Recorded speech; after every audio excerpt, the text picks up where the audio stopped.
Hello and welcome to Think Ahead, a podcast from London Business School that brings you cutting-edge research, real-world insights, and expert analysis to address the most pressing challenges facing businesses and their leaders today.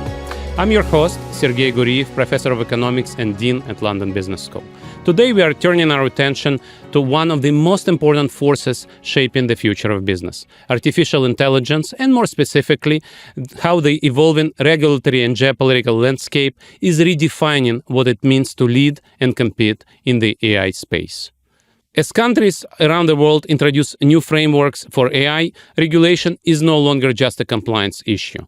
It is influencing where companies invest, how they innovate, and which markets they can access. For business leaders, the implications are strategic, immediate, and global. To explore those issues in depth, I'm joined today by two outstanding guests, Michael Jacobides, Professor of Strategy and Entrepreneurship at London Business School, and Nnenna Ilomechina, currently CEO at Crownpeak, with over 25 years of advising businesses through transformation with firms like Accenture and AlixPartners. Michael, Nnenna, welcome to the podcast. Thank you for having us. Good to be here. Michael, in your research, you've described how countries are using AI to strengthen their economic and strategic positions. How are those national priorities shaping today's fragmented regulatory landscape? Well, it's a complex question because different countries have got different ways of thinking about regulation, primarily, and also there is a massive geopolitical race to benefit from AI. And you have to think that some of the big powers, in particular the United States, is a producing country, which means that it is very keen that the companies that are based there are not regulated globally. So not only do you have a concern of how do I think as a country about how my companies are going to be regulated because I care about the use of AI. The biggest concern is how will I win the AI race? And as geopolitics has started heating up, I think the priorities has shifted from thinking about the fair use of AI to thinking about ensuring that we maintain advantage. Other countries like the United Kingdom, which is not producing in terms of AI, it's mostly consuming or has a rich ecosystem of those who complements it, finds itself in a tricky place because on the one hand, it may want to think about regulating AI, but as the regulation relates to companies outside its own jurisdiction, it starts running into the issues of how far do I push when particular companies or governments themselves are starting to push back. And you can think about how it was that here in the UK, we had a replacement of the chairman of the Competition Markets Authority, who was seen to be a little too aggressive in terms of the regulation of big tech that is also leading the way in terms of AI. So the desire to be the recipient of investment, to not be seen to be pushing back against some of the geopolitical order balances the desire to think about a fair and equitable way of managing AI within your own country. And it is this tension that makes the regulation of AI very tricky and much subtler than one would have thought at the level of the individual nation state. So in a sense, we see a replay of regulating data privacy with GDPR and then social media, where again, countries like UK and especially EU, which is mostly on the consuming side, as you said, want to invest in overregulation. And as they say, usually EU exports regulation rather than technology. And now we are in the space of AI, where indeed the speed is so much faster relative to capacity to design regulation. So we are in the space where different countries have very different approaches, driven by, as you said, incentives to invest in innovation and roll out innovation versus consumption and import of technology. Well, I think that this is the line that the big tech companies want to push. I think that the reality is that certainly in Europe, there is a huge desire to be more active in AI in ways that were certainly not the case when we're thinking about social media. So I don't think that there is let's clamp that down. And by the way, now there's pretty solid evidence on the psychological damage that things like social media exert, especially to children. So I think that the European approach would not necessarily be overregulation, regulation is preventing our children's brains from not frying to some extent. So I think we need to have a bit of balance in thinking about the extent to which the rhetoric from the big tech firms should be taken at face value. But what's happening is that Europe wants to be desperately leapfrog into AI. So I think that in addition to the question of how do we want to regulate given who's producing it, there's also the effort to be a big national champion. And what you see is that money is being put in, not just in regulation, but in creating the infrastructure that will attract AI investment. You see that not only in Europe, but in areas like the Gulf, where Saudi Arabia, but also UAE and other regional powers are starting to an effort to become as powerful as they can, to some extent vertically integrating in the Gulf from energy onto tokens so that they don't sell energy, whether it is solar or oil, but they sell the resulting token and computational power that comes from it as geopolitically more stable, but also being, if possible, a player in AI regulation. So I think that, again, the effort to position yourself, whatever it is that you think that your national advantage brings in a world of AI, drives both the incentives that governments provide and the rules that you impose in terms of AI. And at the same time, there is this question of some of the rules might not necessarily make a big difference because we're only one part of what is a global market, and how much can we individually regulate when you think about the narrow remit that we have. Right. Indeed, EU has accelerated the approach to regulation because they've learned the lesson that, yes, I fully support Digital Services Act. I think it's a very smart piece of regulation, but it took effect only in 2024. So all these mental health effects, additional effects of social media have already been rolled out for a decade before EU got its act together. But on AI, EU is already pushing forward a risk-based approach. US has a very different approach, as you said, innovation-based. You have different approaches in the Gulf and in China. So that creates separate regimes. And so Nnenna, from a business perspective, is that creating frictions, barriers for global companies, or global companies manage those issues well? Well, I think we've learned a lot of lessons also in the last few years, right? I think when you think about all the digital infrastructure that we were able to build globally, companies really were able to thrive and grow with offshoring in India and manufacturing and outsourced in China, etc. And that really helped the real boom. But then we had some changes, right? And specifically around China and also with data, we got to a point where when we, as an enterprise provider, for example, talk to our customers, they're very concerned about some of these regulations, specifically around data, around security, around transparency. And all of these things mean that we have to spend a lot of time talking with our customers about how we can create that flexibility within our business to be able to deliver what they need for their business in the most flexible way, because we know that things are going to change. We know we're going to have to work in this VUCA world of constantly changing. So I think about it as, how can we be as nimble and as flexible as possible, have as many options as possible? And of course, that creates a little bit of extra, maybe cost, for example, into your business, into your operations.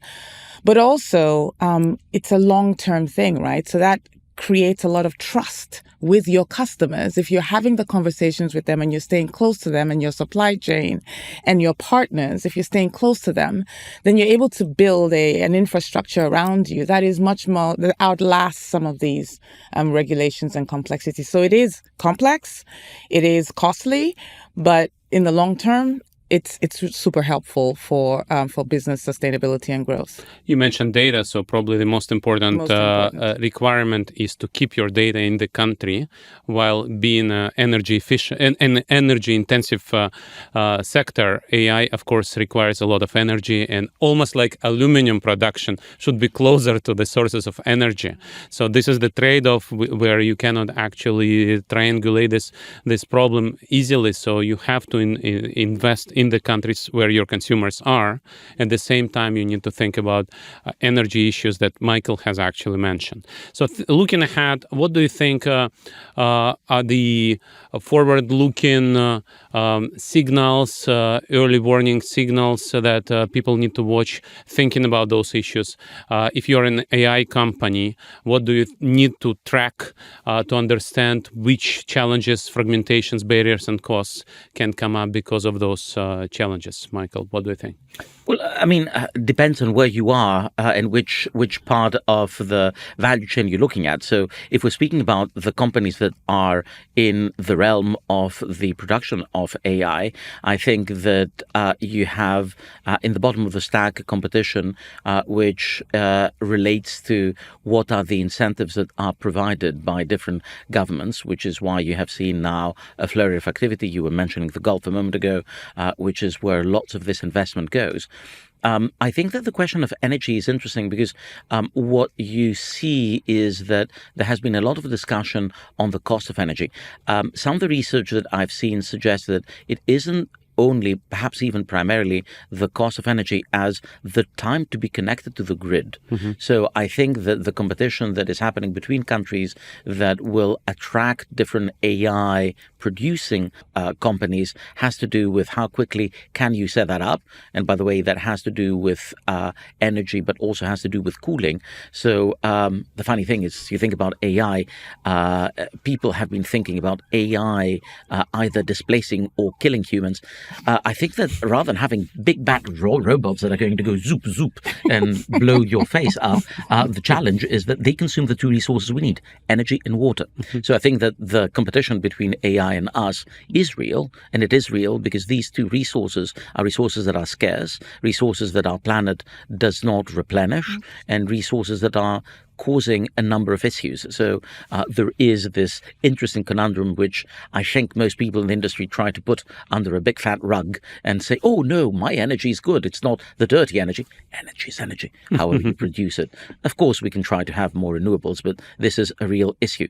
Now, the second thing that is interesting, especially as you move from the more upstream part and the compute and the data analysis part, has to do with the human potential. And there is where you have another thing that is relevant in terms of geopolitics, which is the war for talent. And this is where the world is being turned upside down by the current administration. I would have said a few months ago, U.S. administration, I'm sorry, of course. Clear. It has been so... We are in London, just to clarify, we are in London. Absolutely, but I'm consuming way too much by way of news that comes from the U.S. administration, as opposed to the government, which is what we have here in London.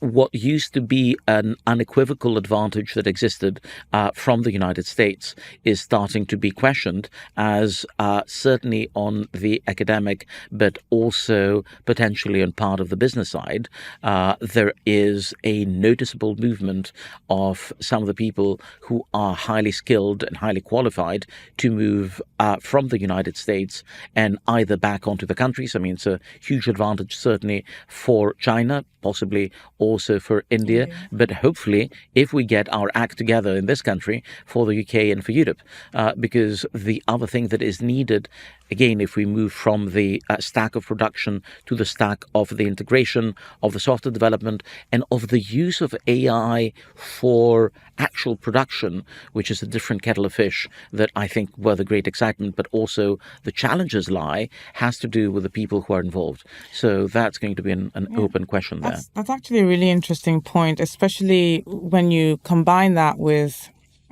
regulation. And I'm testing this one out in the fact that I think about the risks of AI, right? The risks of AI in terms of, whether we're creating a bigger divide because or including more bias into our systems and therefore the divergence of the haves and the have-nots becoming even deeper.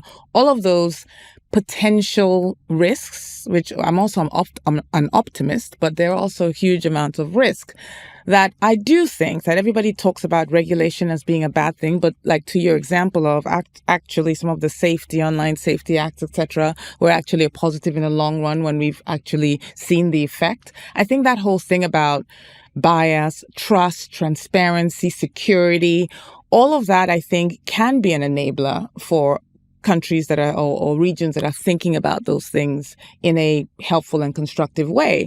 And I think on a war for talent thing, I do think from a talent perspective, doesn't it become quite attractive to go to a place where we can do this, we can grow, and we can continue to drive the advancement of this, but in a much more inclusive, trustworthy, secure way. And that, I think, would be an interesting move. Because with AI, I think we are actually elevating humans, because I think humans now start to think about themselves in a slightly different way. It's not just the tech, algorithmic, mechanical skills. I think, the algorithms or the LLMs will do a lot of that crunching for us. Of course, they can also make some judgment calls, but I think a human also, for the most part, needs to be in the loop. Humans are going to have to now think more in a much more elevated manner about what it means to be human. Creativity and judgment. Creativity, judgment, and discernment, and some of the things that we're not going to leave to the machines to do. And you want to be able to do those things effectively in a region where we can also ensure that we are using the right amount of data or the right type of data, and we're ensuring that we're doing that in a trustworthy manner. And let me emphasize what you just said there, Nnenna, because I think that my concern is that we do risk taking the rhetoric from the tech producing companies a little too much at face value. And I think that there is very little evidence to suggest that regulation in general hurts innovation. That has been a mantra used with very little backing. If you think about medicines, it is the trust in what the medicine does, as opposed to a snake oil that is being advertised by whoever has the loudest possible megaphone, that makes it more effective. Which is why, again, if you think of what's happening in the US administration right now, one wonders what not only the impact to public health, but also to the production of drugs is going to be. Similarly, in terms of AI, I think that the idea of regulation should not be seen as antithetical to the possibility of developing them. But there's another point that I wanted to draw on what you just mentioned, which I thought was fascinating, which is this question of would AI and Gen AI in particular be used to elevate our humanity as opposed to mechanize our output. And I think that this is perhaps the place where we may have a privileged view, because there is a bit of a disconnect of the people leading organizations or leading the discourse and people involved in the throes of organizations themselves. There is a significant fear of displacement. And if you look at one of the biggest challenges in terms of the use of Gen AI, one of the reasons that Gen AI has not had the productivity impact is that people are just scared of it. And they're saying, I will not be an active supporter of something that is going to make myself redundant. So while this possibility might exist, I think that we go back to the kind of stuff that we look in a place like London Business School, of thinking about how do we balance the concerns and the potentially legitimate concerns of people who feel they're going to be displaced with the possibilities of using it to augment and expand. And I think that things in this nexus may be quite important to consider, not just in terms of the regulation, but also in making sure that AI has an impact and that drives how we change the way that we organize and produce. As a dean of a business school, I'm deeply concerned about the market for junior consultants. Yes. And apparently, whether you like it or not, this is actually a major risk for graduates of MBA programs, where companies are hiring fewer junior consultants, simply thinking that some of the work they're doing can be actually outsourced to AI. Let me actually rephrase what you said, Nnenna, because I think it's very important. What you're saying is, especially for new generations, it's more important to work in jurisdictions where AI is used in a fair and transparent way. So when they work in an AI company, they don't feel to be part of evil tech company, and instead they work in a good benevolent technology sphere, right? And that may be an exportable advantage of some of those jurisdictions. Is that what you had in mind? I do think so. I mean, I think at the end of the day, we will get to a point where, and we're already starting to see some of it, where transparency is so important. Because if you don't have that transparency, then and the explainability of these models, but if you don't have that transparency and explainability, then and anyone who understands this will tell you that we can be diverging so far away from the truth, right? Because you might be building more and more and more bias. And actually, I interact with AI quite a lot. And a lot of the time I have to actually correct some of the answers that I get. And then it's actually a very interesting conversation that you're having, because you're testing some of the things that it's coming in and says, well, actually, you're kind of right. Well, I'm doing that. But not everybody is going to necessarily question. Sometimes people just take what it tells them. And then that's where you end up building upon more and more facts that are not actually facts. They're alternative facts. Yeah, So I do think that it's really important that we have people who feel comfortable enough and are trained enough to be able to do that, to be able to question what they're getting, but they also feel that they're able to get the transparency of where is this information coming from, so that people who may not be questioning can at least know what the source of that information is or how that information was generated. And we're there already, right? The models are telling you the source of some of the information that they get, but more and more, we're going to have to question more of it.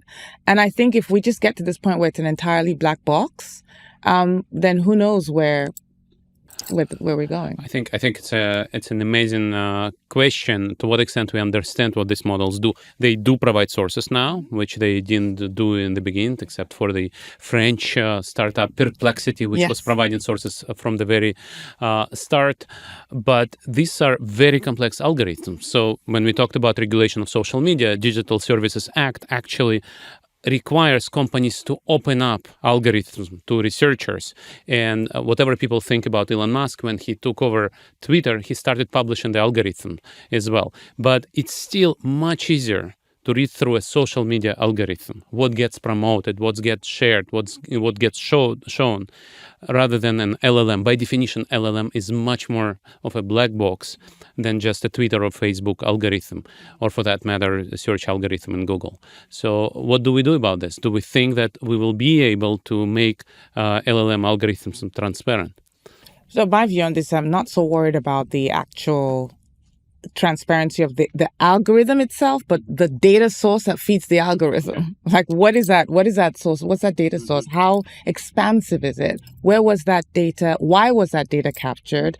What was it used for previously? And is it the right use of that data for whatever it is that I've particularly asked or queried the algorithm about? So I just think it's important to know that you are having a balanced, comprehensive set of data. And right now, most of it is the internet. For the way in which we use it, most of it is the internet. And we know that the internet has its bias in there. So at least I'm aware of that. And I will not necessarily assume that whatever information I'm getting is balanced across our entire society. It's just but the algorithm actually tells you which parts of internet have which weight in the output of this particular LLM. Michael. Sorry. Well, I mean, I think that if you look at most of the things that are beneath certainly the LLMs today, I think that you really can't tell, because not even computer scientists that build them are entirely sure why and how these things emerge. We have reached a level of complexity that I think means that explainability is extremely difficult. And again, this is computational statistics, and computational statistics that operates in a vastly complex, multidimensional space. I think that the idea that we will be able to get to what the algorithm does as it does its lovely hill climbing and figure out what the local peak is and sort of stops there before jumping elsewhere is not going to take us too far, because it exceeds the limits of comprehension. I'd go a step further from what Nnenna says to say that not only is it important to think about what data is used, but I think it's important to look at where it is used. And this is where I would again want to bring back this difference between both hype and fear and the reality of the use of AI. Because I think that there is this visceral fear that I will be entirely obliterated, and also that everything is going to become extremely easy and everyone's going to rest, which is unfortunately not going to pass if history is any judge, and the reality of what we have seen AI do. The reality is that, especially when it comes to the implications of Gen AI, things have been patchy, focused on particular things. And yes, junior consultants will suffer. And you do see a reduction in employment from the likes of Accenture, McKinsey, and such like. And this will continue because some of the more menial tasks can and should be done by automated machines. That, though, does not necessarily mean that when it comes to, say, advisory, it'll all go away. What is happening is that knowledge work is starting to shuffle around. We've got a new project with BCG's Henderson Institute now looking at the evolution of knowledge work. And what we're seeing is that what Gen AI does to knowledge work is that not only is there a substitution from machines to humans, there is also an expansion of just how much we engage in it.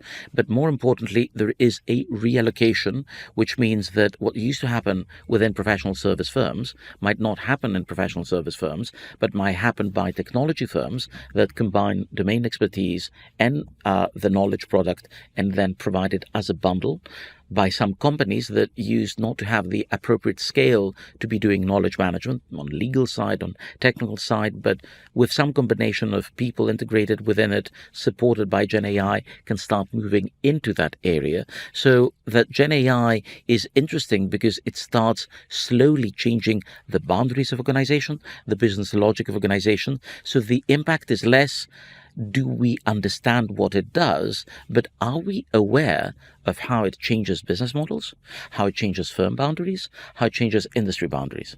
And this is where I return back to our original conversation also in terms of regulation.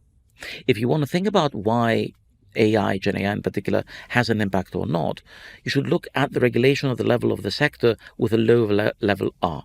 Can we use Gen AI in medicine? It has to do with the rules that apply at each country or each region at a time of what are the decisions that we allow within the medical profession, within hospitals, to be carried over by this technology. So I think that what's interesting is that as we move from AI as a general concept to what is really happening when you start looking at the ground, you just start realizing that it's not LLMs and what they do and their explainability is not as important as what we are able to do with specific data in specific processes. B, that regulation is much more local. And C, it has to do with the way that organizations are able to integrate it. Yeah. So I think that I would start encouraging that we shift our attention away from the underlying technology, which is becoming very cumbersome, to the way the technology is integrated into the productive fabric. But I like to, and I like that a lot because I've had this conversation where it's not AI regulation, it's just going to be regular industry regulation because AI is just going to be a normal part of everything that we do. So it's very odd when people talk about AI regulation. It's like, we should really, and in business, I say this all the time, like people say, what's your AI strategy? Like, let's start with what is your strategy and how does AI play a part in your strategy? What is the regulation in my industry? And then what's the AI implications of that regulation in that industry? And I think that's the way we should think about it. I do want to come back to that no junior consultants thing. And I know everybody says, people will retrain, they'll do different things, etc. I think it's back to the elevation of humanity is we don't want our graduates from schools going in and doing junior consulting type work anyway, right? There's so much more.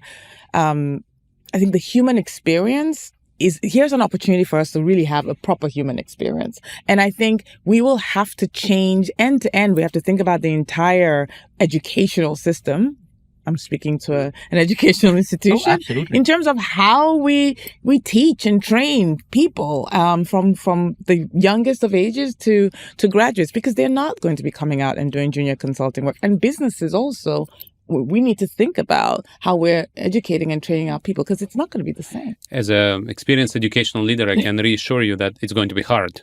So you need to change, as you rightly said, schools, universities, business schools. For that, you need to retrain professors. You need to retrain primary school teachers. It takes time, right? And the speed of rollout of AI is mind-boggling. Yes. But I mean, I think that there is an opportunity there. I just finished writing a paper with colleagues from INSEAD in Michigan in terms of AI and the future of management education. And I think that what we're saying is that if you think about, say, business schools, since we are in a business school in historical perspective, we had them as trade schools up until the sort of 60s. And then after the Ford Report, they started being much more rigorously and scientifically trained. And also, it changed who they were producing, and they started popularizing frameworks. They started creating the people who populated the consultancies as well as analysts for banks. And then we started having people who primarily would take these jobs. Our expectation is that this era is coming to an end because of AI. And ironically, that might mean that business schools, shock horror, may need to be about business again. And by that, I mean it will be people who need to go back to businesses to help the integration of AI onto the organization. The questions of calling the bluff of AI. I mean, you know, I as an academic, I can tell you that a few years ago, I would be able to very quickly see a bad essay from a good essay. As a consultant, I'd be able to say a good deck from a bad deck. Now, unfortunately, what AI does is it makes a bad deck like a good deck because it's constructed to make it look nice, not that it has any sense, but it has the optics of something which is good, which means that you now need to have the skills as you engage with AI of calling the bluff or what AI provides you, which is a very different one from saying, I'll give you the framework. Unfortunately, that may be a temporary problem because probably a couple of years from now, AI will produce good decks in both cases, whether you're an experienced consultant, whether you know how to run a business, but it will not just look like a good deck. It may actually be a good deck because AI is improving its reasoning capacity as well, and it also trains itself on successful business transformations. I'd say yes and no. I think there was an interesting article that was published by Apple just this week that reminds us of something that I think we known but we had forgotten.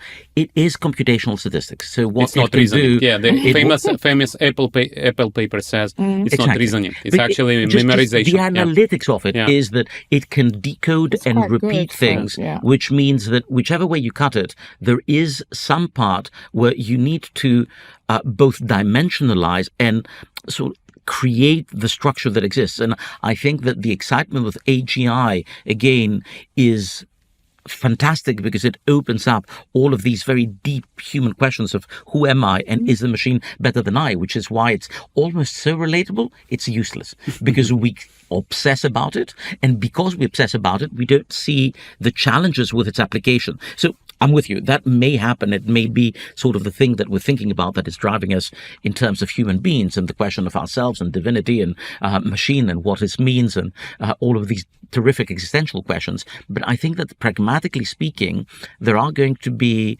new types of skills that will be brought to bear.